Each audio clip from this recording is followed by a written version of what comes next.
Hi, Sir Jack. Hi, Sir Jack. Good afternoon. Good Hi, afternoon. Johnson. Hi, GP. Yeah, I'm Johnson and I'm JP Cruz, and so we're students from High Academy. taking Bachelor of Science in Real Estate Management. We're under kay Miss Eden. Professor Yeah. Eden there. Professor. Professor Eden. Yes, po. So we have few questions, sir, since you're a licensed real estate consultant. Maybe we can start in introducing yourself. I'm Jackson Lin. I'm a real estate broker, at the same time real estate consultant. I've been practicing real estate for about 19 years na yata. Wow, 19 Wala na, sir. So a total of 19 years. 19 years in total. Yeah, total. Yes. More likely it's 19 years. Then me and my wife set up this company, Top Realty, which you are both part of right now. Yes, sir. Proud to be. Yes. Super saya nga. Yes, po. Sir Jack, we were wondering, like, how did it all start out? Like, I mean, specifically for the consulting part, I mean, we understand na you were a broker before. Yes. And then, naging real estate consultant. So, what made you like decide to... What made you decide to also take get- the exam? Yeah. To take the exam, to Yeah. get the The license. license. Yes. For consultant. Kasi I noticed if you check everywhere, on all ads, on all websites, there are so many real estate brokers. So I ask myself, oh, how will I be, what will set me apart? Diba? And I made the research, I saw like there are only about, at that time, 200 plus lang yata real estate consultants. So I go, oh, if I can be part of that elite group, then it would be like an honor for me to, parang added pogi points siya eh. And at the same time, syempre, it's not just not that I added pogi points in, it's also yung credibility mo. Diba? Once clients talk to you, they will, for me, they will listen more if you're a real estate consultant because you can advise more detailed about consultancy, about build and sell, about the best, the projects. You know. Kasi broker is more of selling it. Yes. Real estate consultant is more of Planning. with this property, what do you want me to do? How would I maximize my profits? Right. So Yes. I can give professional advice. Although in the Philippines kasi, it's not being practiced that, oh, you consult to me, you pay me this Yeah, fee. yeah. Hindi talaga siya practice. But it would be an edge eh. Kasi aside from being a broker, you can sell the property, you can give professional advice. So parang it works hand in hand. Sir, maybe you have experience now with consultancy in your 3 years. I think 3 years ka na, Sir Jack, as consultant. Tama ba? Maybe two. Two. Maybe two. You have experience na consulting for maybe a planning for a project. Yes, I did, but I never did it professionally. Meaning, I came out with a thesis or feasibility study. Right. Hindi. It's more of, free consultation advice lang. Free advice lang to clients. More for an edge in the More game. for an edge, but not as a profession. Sir, may we know if you had any difficulties, like in, like, say for example, as simple as the test. Was it difficult for you at that time that you took the exam? The exam, Yeah. modesty aside, when after the exam, parang I was confident that I will pass eh. That time, the exam. Yes. So, and then, that's just the written. Yeah. Meron kasi yan, Other oral. different okay. Yes, you have Three to- different parts. Yes. Okay. After the panel, tingin ko kasi at that time, I also passed because I was able to deliver the presentation very well Yeah. and I was able to answer all their queries. Kasi I know the feasibility study by heart eh. Kasi Wow. actual project ko yun eh. Ngayon So- pala namin inaaral, sir. Yes, so parang how can you question me with this project? actual yun eh. It's now being built right now. Ah, The top home. Yes, so Okay. I have that in mind for a long Yes, time, po. which I executed after that, right after. right after. I was able to defend it with all these panelists, and sabi ko, it seems like it will work. So I executed. Now you see, we have an office already, and we also started the construction. Right. So, kaya confident ako. Okay. Actually, Sir Jack, we're currently in stage of learning feasibility study for the consultant. Maybe you can share one of your PC, just the topic po. Your favorite one. Favorite one is the Top Homes. The Top The Homes. build and sell of Top Homes #1. Mm-hmm. So that was my feasibility study. So doon we discussed how I plan to market the house. Yeah. I also discussed the financial aspect, how much I will be earning after I sell it, with all the external factors being considered. So yun yung ginawa kong feasibility study. Thanks, sir. And so far, whatever was written in that feasibility study are all actual cost, actual projected, kumbaga may plus minus 5% lang doon, pero yun na yun. But almost near dun sa... Yes. Okay. Plus So we're minus. talking to the right things. I have a question, sir. Was there a case, like for example, in real life setting, no, after you passed the boards, Mhm. where you were able to use it or use your added knowledge from consulting sa client? Like, is there like a perfect example that you can provide? Perfect. Not really perfect, but like an example that you really used your knowledge or your added knowledge to close a deal, something like that.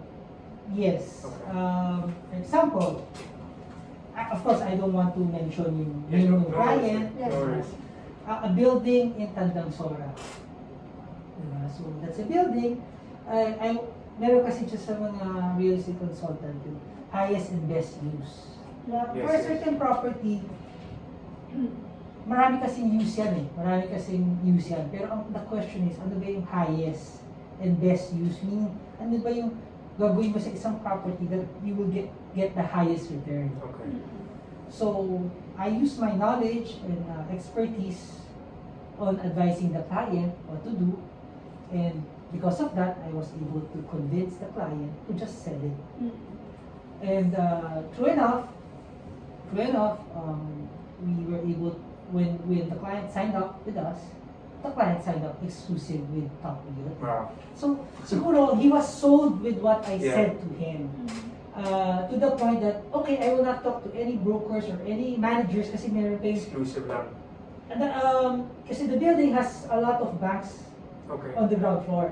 The bank managers of those banks have clients, real clients who will buy the property. Yeah. Real clients with an offer. But the owner, because of not being a real estate consultant, and I was able to explain everything thoroughly, the owner decided to go to Top Realty and to disregard all those offers Wow. and sign exclusive with Top Realty. So, Galing. good thing naman, hindi rin tayo nagkaya Yeah. because from today, In 7 days, I think, sir? No? 7 or 8 days, Wow. we sold that property. So, And yesterday was the payment. wow. So, Recent. wala pa 1 month. yeah, so the client texted me pa nga after Sobrang recent lang pa. the exact right. We are very glad to have been privileged to receive, mali lang yung word niya, to recipient, pero we are very glad to have been privileged of your exceptional and excellent services. God bless you. That's So, real. I think he's impressed. Diba? Yes. So, yung whatever we proposed to him, we were able to deliver. Kaya nga, di ba, in Top Realty kasi our tagline is experience results. So, yun yung gusto natin. Hindi lang yung all talk, hindi lang yung full of promises. Kaya, alam ni Johnson yan, we don't just enlist any property. We only enlist properties that we are confident and we are knowledgeable And we know that we can sell. Hindi yung, oh, sige, benta namin, mapapaya din tayo kasi we don't know it all, di ba? And we are not experts for all properties. Piliin na lang natin kung saan tayo expert so that we can be, we can deliver results that the client needs. Of course. So yun ang perfect example. Thanks for sharing, sir. Thanks for sharing. That's a building. So, Sir Jack, maybe you have recommendations for the beginners since we're taking the real estate Nice. management course, or maybe we want someday to take the real estate consultant Any exam. advice or tips? Okay. As a beginner, first is, I could say, congratulations. You're in good hands. Si your professor, alam ko top 7 yan eh. Tsaka alam, si Miss Eden. Miss Eden, Oh, yes, magaling yan. In fact, sa kanya, nagtatanong-tanong ako sa kanya dati. Alam mo yun. So, and also, I'm happy that you're taking that course. Thanks, sir. Kasi, iba pa rin, di ba? Yung iba yung agent and a licensed broker. Right. Di ba? Siguro after being a licensed broker, kasi 10 years yung requirement na bago ka mag-license. 10 years as a broker. Okay. You take it one at a time, but I'm happy that you're taking the right course. Yes. Because I especially now there's a pandemic, it's really real estate.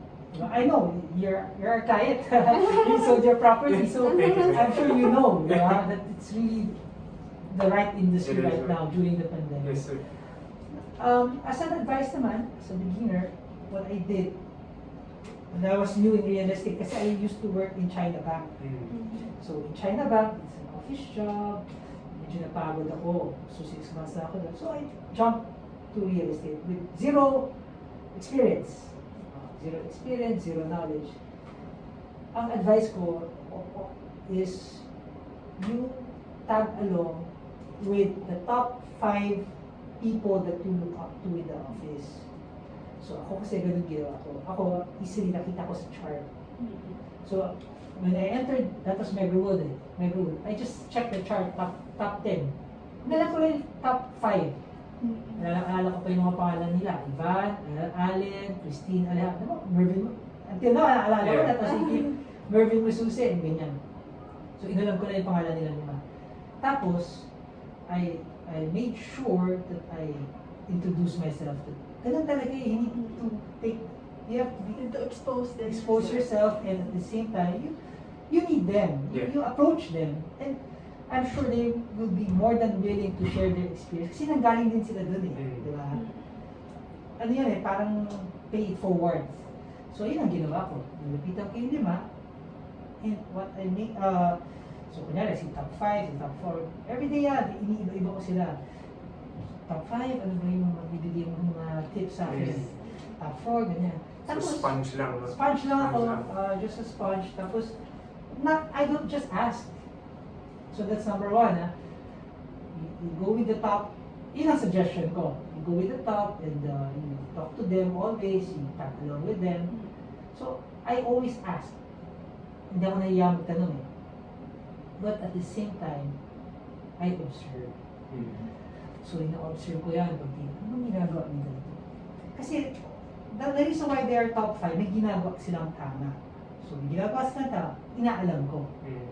So, tingnan ko, ito.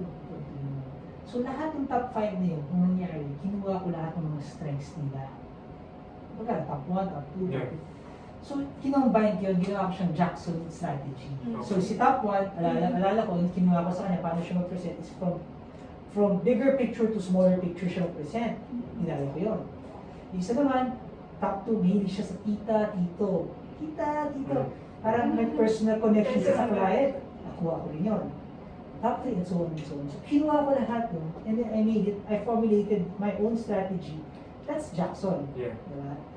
So, what happened? Siyempre, if I was able to gather those strengths and apply it on me, mabilis yung career ko. I grew faster. And to the point na medyo ko na sila kasi natutunan ka na yan eh, di ba? So yun din yung magiging advice ko sa inyo. Yes. Now that you are here in Top Realty, kanya-kanya tayo ng idol, kanya-kanya tayong people that we look up to. Kasi may pwede naman, hindi naman about sa sales. Diba? About, kasi ito naman, sa spiritual. O isa naman, kaya mo siya gusto kasi magaling niya makasalita. Diba? So, ikaw bahala, i-assess mo lang yung buong office. Dami naman tayo. Now, once you assess, you list down your top 5. Once you list down those top 5, make sure you spend a lot of time with these people. Because over time, magugulat ka, you will speak the same language. Parang parehas kayo magsalita. Ganun yun. I'm not saying na stay away from the others. I'm just saying to spend more time with these people so you get to absorb. Sabi mo nga, like a sponge. So be a sponge. Thanks, sir. Mm. And That's a pleasure. I think I have no more questions to go. I have no more questions, Sir John. Pero I need to thank you because you inspired me. Likewise, And sir. actually, Miss Ben also. That's why I'm here in Capio. Yes, and I'm sure, with now that you're studying, galing nga you're studying, and then you're doing actual. Yes po, sir. Sobrang blessed. Totoo lang kasi Actually, this is just tuition fee right now. What you're doing right now, Johnson, is just tuition fee. Para lang yan sa build and sell. Ngayon, I don't expect to earn a lot of money for the first project. Tuition fee yan tuition Yes. fee. Pero I'm sure the next projects will be so much better for me. Same with you, right now we're just new, ilang months pa lang tayo, tuition fee mo lang yan. Pero believe me, after you graduate, after you learn those experiences, believe me, ang layo na mararating mo. Yes. Kasi- Together with your help, sir. Oo, lahat tayo, we will all, Yeah. we will, when you grow, we grow. Kaya nga, that's how after, for the past 4 years, that's how it happened in Top Realty naman People grew, that's why the company grew also. Yeah. Diba? It's not the other way around naman na lumaki si Top Realty. Lumaki si Top Realty because of the people behind Top Okay. Realty. So that's what we're going to do then. Thank you, Sir Jack. Thank you very much, sir. Thank you, Sir Jack. Alright. Thank you so much.